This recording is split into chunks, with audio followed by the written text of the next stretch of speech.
Welcome to Season 4 of Championship Culture. I'm Brandon the Guy, and remember, every bout has a story. And on today's episode, we're going to introduce for Season 4 a new series called Championship Rewind. And today starts off with a particular company and a particular belt that is literally not celebrated enough. But after the announcement that we got it all in this past weekend, it's time to think about how do we get here. Yes, I'm talking about when Adam Cole said he had to step away from wrestling. Adam Cole made his name in a company called Ring of Honor.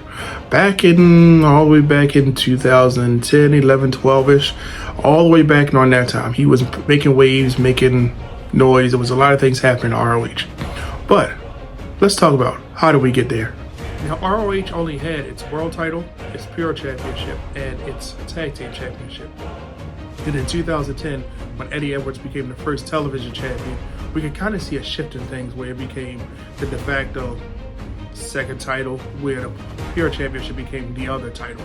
And it kind of pushed that to the side.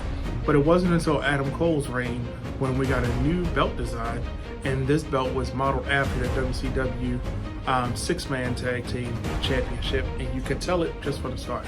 But I know I can show you better, I can tell you. So let's look at the belt.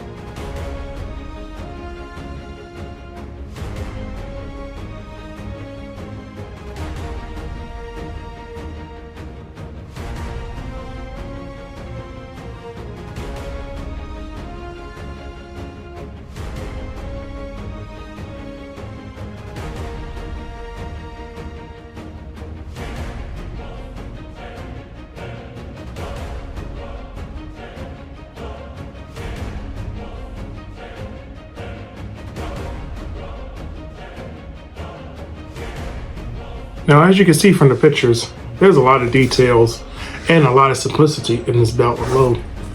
Just on the side plate, you can see the ROH logo that was there and represented the time of ROH, with Ring of Honor being in red and wrestling being in red, but also just a very simple, small little stars around it on a solid gold plate. So this actually would look good and translates to TV. I don't know if you can see how the light's hitting it. You could clearly see the logo and identify it was ROH at the time it was used. Now, with some traditional belts, of course, they had to put traditional wrestling moves, but unique is it's inside of a television, and you can see, you can call it the standing recliner, you can call it the recep stretch, but you can see this wrestling move being executed, and it's inside of a TV with the background being red. And again, the little stars, or you might as well call these like sunburst little patterns, two small ones, and then the little details on the side, just to enhance the etching of the side plate. Same thing on the other side, the ROH logo, which you can clearly see, and then same thing, just facing inward. So both of the side plates are facing in, and if you notice, it's an old school style TV as well around it. So which is unique, and you have kind of like a reinstatement that this is the television championship. But in the center, you have Ring of Honor at the very top in red, the logo, which represented that era, like I stated. And then at the bottom, you have the banners that says Television Wrestling Champion. But what's unique is the world is front and center. So this is where sometimes you would get confused depending on who's holding it and what's going on with the belt. If this may be the world champion, because all you see is ROH and then world, you may not pick up on what the banner says at the bottom, but you know the banner said something. It could have doubled as a world champion if you just took television off of it, but the uniqueness of the oval shape in the middle and then the side plates adding almost like a depth or a different look to the belt. It actually was such a good design that we've seen it come back later in other iterations in other companies. So not a bad design, even with the etching around the side. It was still a good belt. I think the gold, red, and black just works extremely well, and for this title, it did its justice. 2012 to 2018, we got to see a lot happen with this belt, and it was insane because this is where we saw the Jay Lethal, I don't want to say iconic, because I think that you have to go back and look at that to show the significance of him holding this belt and showing that this belt was the most prestigious, and even at some points this belt was more important than a world title because he carried it like that.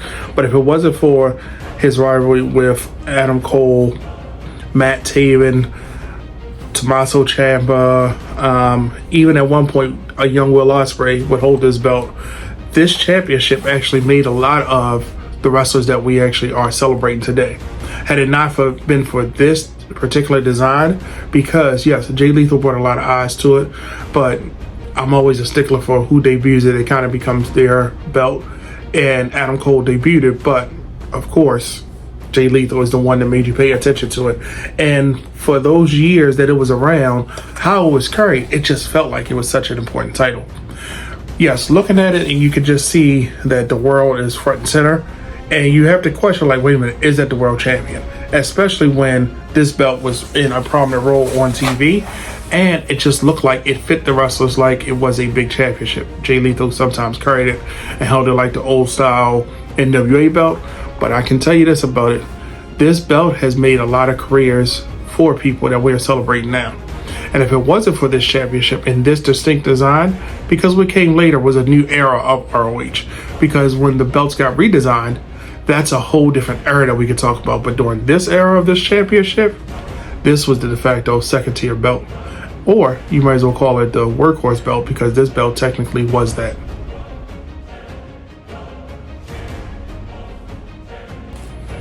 Every belt has a story, and let me tell you the story behind this belt. You probably heard me say it 1,000,001 times, and now you're gonna hit me for 1,000,002 times. Myself and the rest of the members of the Wrestling Realm used to go to ROH all the time, especially when it was in the Dew Burns Arena. And I remember seeing this belt and just saying, whoa, that's actually a championship. Yes, it was a different shape than what we're used to, but it had a lot of the classic elements. It had the globe, of course, in red, written across with the world. So, of course, it automatically appealed to me. Everything about this championship, it was a different look, and it was just so appealing. So years later, when Impact Wrestling made their tag team championships on the same mold, I was like, yep, it still works. The gold just pops, the red and black one, it just feels like it's actually a championship. The side plates were unique enough that it actually enhanced each belt. The plain and not having it dual plated just shines like a world champion. Even though it was a television champion, it made it feel like it was just as important as the main title without it being as detailed as the main title. So of course, when I had a chance to get it, of course I had to pick it up, because this is definitely a belt that you should have in your collection. All of the ROH television titles have been unique, and they've all represented a different generation or a different stage in which ROH was. And this is one that I'm most connected to. Some matches to watch. If you go back all the way back to 2016, they had a pay-per-view in England called Reach for the Sky. Definitely see a Will Ospreay and Bobby Fish tear it down.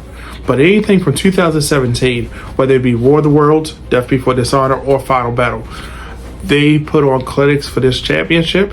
And I will tell you this, Ring of Honor never disappoint. All you got to do is look for anything with Adam Cole, even Tommaso Ciampa. Tommaso Ciampa was a breakout star within this division, in my opinion, because this is when I start noticing him. Like, he had always been around, but it was like something different when he got into the television title bracket. He became like a different person.